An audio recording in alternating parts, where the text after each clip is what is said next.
오늘 하루 이슈의 중심 최경영의 최강시사. 네, 한미 정상회담 두고 야당은 빈손 한미 정상회담에 그쳤다 호평했고요. 첫 단추부터 잘못 끼워졌다. 우리는 속국이 아니다. 다양한 비판이 쏟아졌는데 민주당 정성호 의원과 이야기 나눠보겠습니다. 안녕하십니까? 네, 안녕하십니까? 예, 뭐 실속이 별로 없었습니까? 뭐 그렇게 보입니다. 예. 어쨌든 굉장히 준비도 많이 하시고 노력도 많이 하신 것 같은데, 어쨌든 뭐 그 국빈 만찬에서 그 아메리칸 파이 노래 부르신 거 노래는 잘 부르시대요. 예, 잘 하시고 이번에 뭐 그 상하원 그 합동 장에서도 영어도 굉장히 잘하신 것 같아요. 예. 다만 뭐 결국엔 우리는 뭐 현찰을 주고 그 믿을 수 없는 어음만 받아온 게 아닌가. 뭐 구체적인 실질적인 성과가 무엇인지에 대해서는 좀 약간 의문이 듭니다. 예. 다만 뭐 워싱턴 선언을 통해 갖고 확실하게 북핵에 대한 어떤 안심을 우리 국민들에게 주었다 이런 얘기 평가를 하지만 예. 저는 뭐 그게 워싱턴 선에서 나온 그 핵 그 뭐 협의기구 그룹 뭐 그 NCG 뭐 그게 과거하고 뭐 특별하게 뭐가 달라졌는지 잘 이해가 안 돼요. 그게 뭐가 달라졌느냐? 예, 양국 간의 어떤 논의 핵 자산들 그 미국의 핵 전략 자산들 전개하는 과정에서 뭐 어떤 논의 깊은 논의 또 북한이 핵 공격 시 그런 준비 과정에서부터 우리가 뭐 논의할 수 있고 협의할 수 있다 정도지 실질적으로 우리가 얻어낸 뭐 확실한 성과는 없어 보이고요. 예. 또 가장 중요한 게 결국은 경제 문제 아니겠습니까? 예. 뭐 반도체법이라든가 또는 뭐 인플레 감축법에 있어서 우리가 우려했던 바들이 전혀 지금 뭐 진행된 바가 없는 것 같아요. 근데 대통령이 방미하기 전에 여당 의원들도 그렇고 일부에서 그런 이야기를 했었잖아요. 그 핵무장의 필요성 그리고 뭐 여론조사도 했었고 그런데 이제 관련해 가지고 결국은 우리는 확실하게 핵무기나 이쪽은 포기한 걸로. 핵무장 포기한다. 그다음 비핵화 확실하게 하겠다. 우리 미국이 요구했던 걸 확실히 들어준 거죠, 우리는요. 그 점이 네네. 어떻게 보면 미국이 중국과 사전에 이거를 워싱턴 선언을 설명했다. 그 부분이 들어가 있지 않을까라는 생각도 듭니다만은. 네네. 예.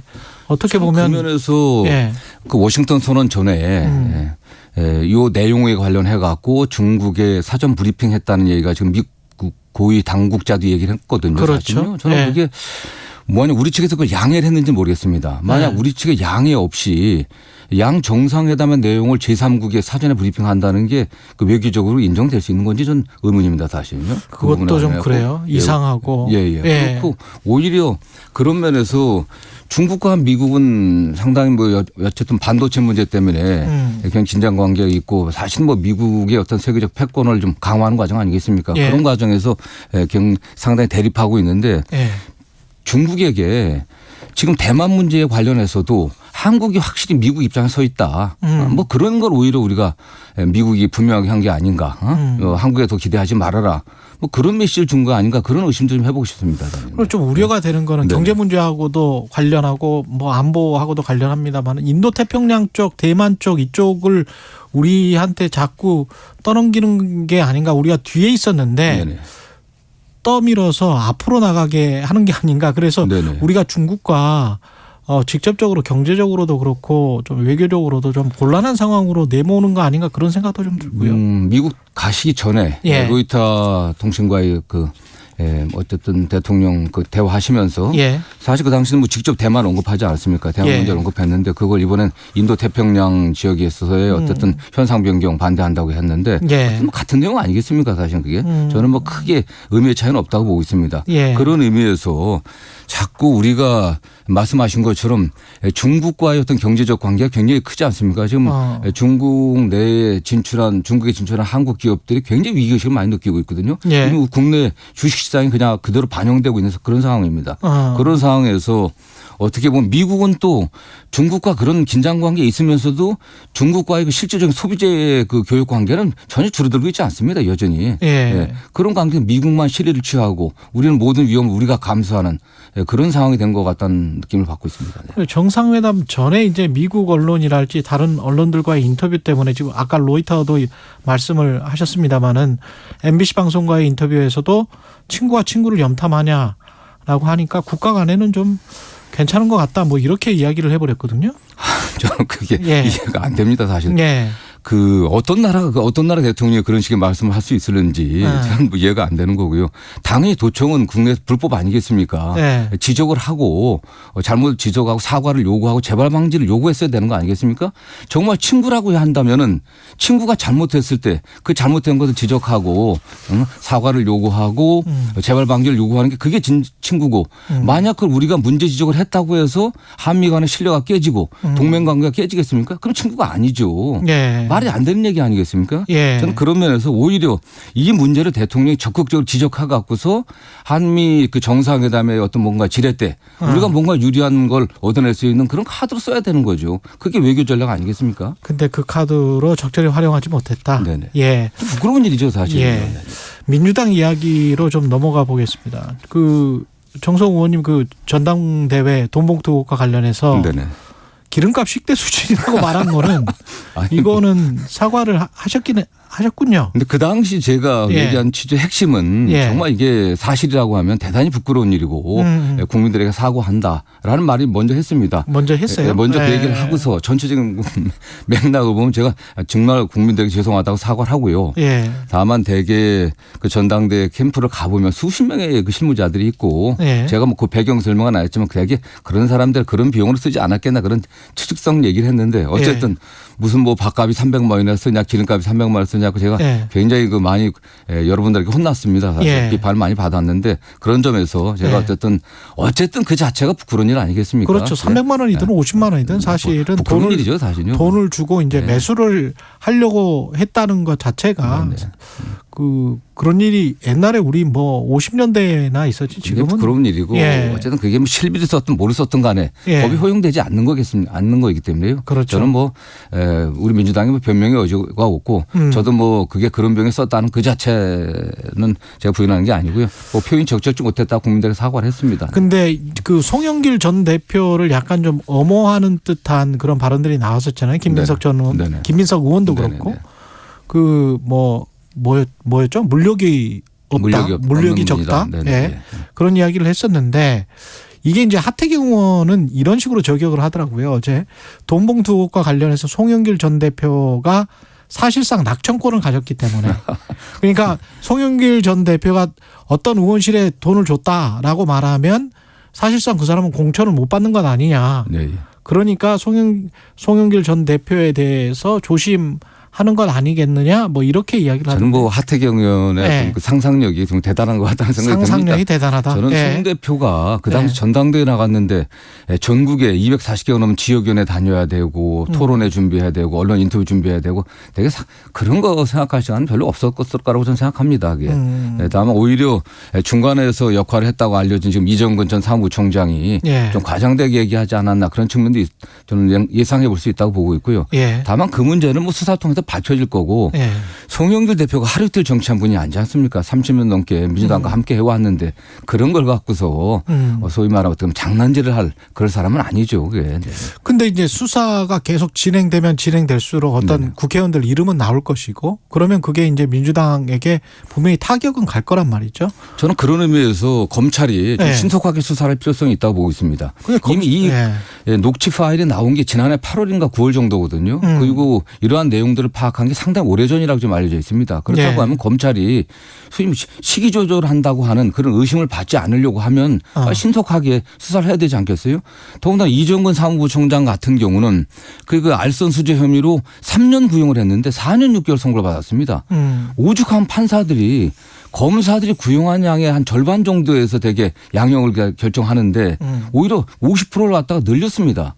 그건 판사들이 보기에도 이게 뭔가 문제가 있구나라는 생각을 했던 거거든요. 예. 그런 의미에서 이정근 전 사무부총장하고 검찰과 모종의 거래가 있지 않았나 이런 의심을 할 수밖에 없습니다. 그러니까 그렇다고 하면 예. 이 사건에 관련해서 이미 충분히 검찰이 많은 어떤 수사가 이미 되지 않겠나는 생각을 하고 있고요. 그렇다면 빨리 수사를 해갖고 뭐 의혹을 갖다 계속 불러일으킬 게 아니라 검찰이 또 의심받지 않으려고 하면 신속하게 수사해 갖고 관련 의원들 불러서 조사해야죠. 아까 그렇게 바빴는데 240개 정도를 돌아다니느라고 그렇게 바빴는데 뭐 그런 생각을 했겠느냐 그런 말씀을 하셨는데 거기에는 송영길 전 대표가 몰랐을 수 있다 이 뉘앙스가 있습니까? 저는 대개 전당대회를 저도 정치권에 와갖고 한 10번 이상 치러봤는데요. 예. 그 전당대회랑 대표 후보가 사무실에 앉아서 시시콜콜하게 할 뭐 이것저것 보고받는 시간은 거의 불가능할 거라고 저는 보고 있습니다. 그리고 이게 지금 전화 통화한 내용 아니겠습니까? 다만 전당대회를 하게 되면은 많은 원외위원장들 또는 뭐 당직을 바라는 다른 원외 인사들 그다음 의원들이 본인이 이러저러한 활동을 많이 했다고 많이 얘기를 합니다. 그게 예. 그 캠프에 있는 분들에게 예. 뭐 그런 과정을 당 대표 후보가 일일이 다 안다라는 건 진짜 어렵거든요. 구체적인 내용은요. 예. 근데 이런 그 재정과 관련된 돈과 관련된 것도 몰랐을까요? 저는 몰랐을 가능성이 많다고 생각합니다. 제가요. 그렇군요. 네, 알기가 쉽지 않았을 겁니다. 되게 또 과장되게 얘기를 하니까. 근데 녹취록에서는 연길이 형이 어디에서 마련했는지 뭐 이 대목이 있지 않아요? 그건 본인의 얘기지 송영길의 얘기가 아니지 않습니까? 송영길과의 통화는 없지 않습니까 이게. 네네. 강내구와 어떤 뭐 또는 뭐 네. 이성만 의원이라든가 또는 예. 뭐 이건 누구죠 우리 우리 사무총장 했던 예. 네 그렇게 그분들과의 통화 내용이지. 예. 근데 이게 터지고 난 다음에 민주당 지지율은 확실히 내려간 여론조사가 있죠. 네네. 예. 그래서 그리고 그 전에도 사실은 이재명 대표의 사법 리스크가 있었고 그리고 이재명 대표와 뭐 국민의힘은 이재명 대표와 송영길 전 대표를 자꾸 이제 연관시키잖아요. 그런 측면에서 봤을 때는 이제 이재명 대표의 체제로 총선까지 갈 수 있나 비대위를 촉발시키는 또 다른 계기가 아닌가 그런 관측들은 많이 나오고 있는 것 모르시면 당내 일반적인 생각은 예. 어쨌든 당이 굉장히 위기인데 어쨌든 당 지도부 중심으로 뭉쳐서 가야 되지 않나는 게 다수 의원들의 생각인 것 같아요. 예. 그 지금 지도부가 물러나가고 비대위를 구성한다고 하면 비대위 구성이 아니라 임기 만료, 임기가 종료되기 8개월, 그러니까 8개월 이상의 자녀 임기가 남으면 전당대회를 다시 열어야 되거든요. 지금 상황이 그런 상황이 아니지 않습니까, 사실요? 근데 그게 지금 총선에서 유리할까요? 저는 총선이 아직 뭐 한 1년 정도 남았기 때문에 예. 총선의 어떤 결과를 보면은 과거 21대나 20대 또는 19대 때 선거를 보면 총선 대개 한 4개월에서 한 2개월 사이 그 당시에 어떤 그 당의 행태들 어떤 여당은 어떤 성과들 이런 것들이 결정했지 뭐 그 한 1년 정도 있었던 사건들 결정한 건 아니라고 좀 보고 있거든요. 이 당을 지금 현재 상황을 이 위기를 우리 당이 어떻게 제대로 수습하는지 국민들에게 얼마나 더 혁신된 모습을 보여주는지 거기에 달려 있다고 보고 있습니다. 근데 지도 체제에 혁신 없이 그 혁신된 모습을 보여줄 수 있는 방법이 있나요? 이재명 당대표가 총선 승리를 위해선 예. 어떤 일이라도 하겠다고 얘기를 했습니다. 저는 뭐 그 어떤 일에는 모든 게 다 포함되어 있다고 보고 있고요. 모든 게 다 포함되어 있다. 네. 제가 미국의 정치를 보니까 바이든 대통령이 재선 출마를 한 이유가 트럼프 전 대통령이 나올 것이다라는 전제하에서 출마를 했더라고요. 네네. 그래서 미국 민주당, 집권 민주당 입장에서 봤을 땐 바이든 대 트럼프로 가면 바이든 대통령의 실정이 덮어진다는 거예요. 그래서 미국 재선의 보통은 바이든 대통령 현직 대통령의 중간평가적인 성격이 굉장히 강한데 그런데 바이든 대 트럼프로 하면 바이든이 유리하게 된다는 거죠. 네네. 윤석열 대통령이나 국민의힘도 윤석열 대 다시 이재명으로 하면 윤석열 대통령에 유리하고 윤석열 대통령에 대한 중간평가적 성격의 총선의 성격 자체가 형해화돼 버린다. 없어져 버린다. 그런 측면에서는 국민의힘이나 윤석열 대통령이 이재명 체제로 가는 것을 훨씬 더 바라고 있는 것 아닐까? 미국 정치로 끌어와서 이야기를 해본다면 그런 생각이 좀 들더라고요. 어떻게 생각하십니까? 뭐 여당 생각대로 그렇게 갈 가능성이 과연 높을까요? 저는 잘 모르겠습니다. 어쨌든 조금 전에 말씀드린 것처럼 이재명 대표는 우리 민주당의 총선 승리를 위해서는 어떤 선택 쪽이라도 할 준비가 좀 되어 있고요. 네. 결국 여당에서는 기본적으로 좀 여당이 야당 심판론을 기본적인 기조로 잡고 있다고 생각하고 있고요. 예. 또 야당에서 여당 심판론 아니겠습니까? 예. 여당이 총 대통령 중간평가라고 중간평가적 의미가 있는데 예. 지금 아무런 성과를 못 내고 있습니다. 성과 없이 모든 성과가 없는 게 야당 때문이다라는 다수 야당 때문이 다수 야당이 발목을 잡아 성과를 못 냈다고 하는 그런 방향으로 나가려고 하는 거거든요. 그 중심에 이재명 당대표가 있다라는 거 아니겠습니까? 저희들도 그런 사실을 알고 있기 때문에 어쨌든 뭐 총선 앞두고서 당의 일대 어떤 변화 혁신들 총선 과정에 있어서의 국민들이 좀 만족할 만한 어떤 그런 어떤 공천을 저는 하리라고 저는 생각하고 있습니다. 그렇기 때문에 저는 뭐 그런 예상이 일반적으로 맞지는 않을 겁니다. 그런데 혁신이라고 말씀을 하셨는데 이 대응하는 과정에서도 돈봉투 의혹 사건 관련해서 대응하는 과정에서도 이재명 당대표 스스로가 뭐 김연아 전 의원은 어떻게 돼가고 있습니까? 박순자 전 의원은 어떻게 돼가고 있습니까? 이렇게 이야기를 하는 건 국민들에게 이 대충 떼우고 저쪽 손가락질하면서 이전 투구 양상으로 가는 것 아닌가? 그러면서 빠져나가려고 하는 거 아닌가? 그러면 그것과는 혁신과는 큰 차이가 있거든요. 네네. 예, 어떻게 보세요? 그거는? 저는 김연아 전 의원, 박순자 전 의원 사건은 당내 그 공천 과정에서 공천의 대가로 금원을 수수했다는 그런 의혹입니다. 그리고 이미 거기에 상당한 자료들이 축적되어 있고 그런데 경찰이 수사를 거의 안 하고 있습니다. 그 녹취 파일도 녹취록이 드러난 게 오래됐는데 당내 경선 과정에서 당내 전당대회 과정에서 금품 수사한 것도 물론 죄질이 나쁘고요. 절대 일어나서는 안 될 일입니다. 그냥 잘못했습니다. 그러나 여당의 경우에는 후보 공천 과정에서 공천의 대가로 줬다는 거거든요. 이거에 대해서 검찰과 경찰이 선별적 또 선택적으로 수사를 하고 있는 게 아닌가 그 점을 지적한 것으로 보고 있습니다. 네. 네. 그럼 민영배 의원 복당과 관련해서는 국민의힘 비판 그리고 야당 내에서도 좀 비판이 나오고 있습니다. 이상민 의원도 그렇고 그 갑자기 이 상황에서 복당시킨 이유 같은 게 있을까요? 어쨌든 민영배 의원의 탈당이 그 박홍근 원내대표 시절에 일어난 거 아니겠습니까? 박홍근 원내대표가 오늘이면 임기가 끝나지 않겠습니까? 그렇기 때문에 본인 당시 일어났던 결자이지 사건에 대해서 결자이지 측면도 있고 그 당시 그 검수완박 법안 처리 과정에서 있었던 일들은 저는 뭐 민주당이 어느 의원이 누구 잘못됐다 얘기할 입장은 아닌 것 같아요. 우리 민주당의 선택이 잘못된 거 아니었습니까? 그 당시 판단이 잘못됐던 거고 민영배 의원이 탈당한 과정도 일련의 그러한 분위기 안에서 이루어진 게 아닌가라고 하기 때문에 민주당 국회의원들이 민영배 의원의 복당에 관련해서 누가 사과해라 뭐 이렇게 하는 것은 적절치 않다고 보고 있고요. 다만 그 점에 관련해서는 헌법재판소에서도 적절하지 못한 절차였다고 했기 때문에 뭐 당에서 적절한 정도의 국민적 설명을 하고 유감 표출하는 게 좋지 않겠나라는 생각을 합니다. 네. 알겠습니다. 여기까지 듣겠습니다. 민주당 정성호 의원이었습니다. 고맙습니다. 네, 감사합니다. 오늘 하루 이슈의 중심. 당신의 아침을 책임지는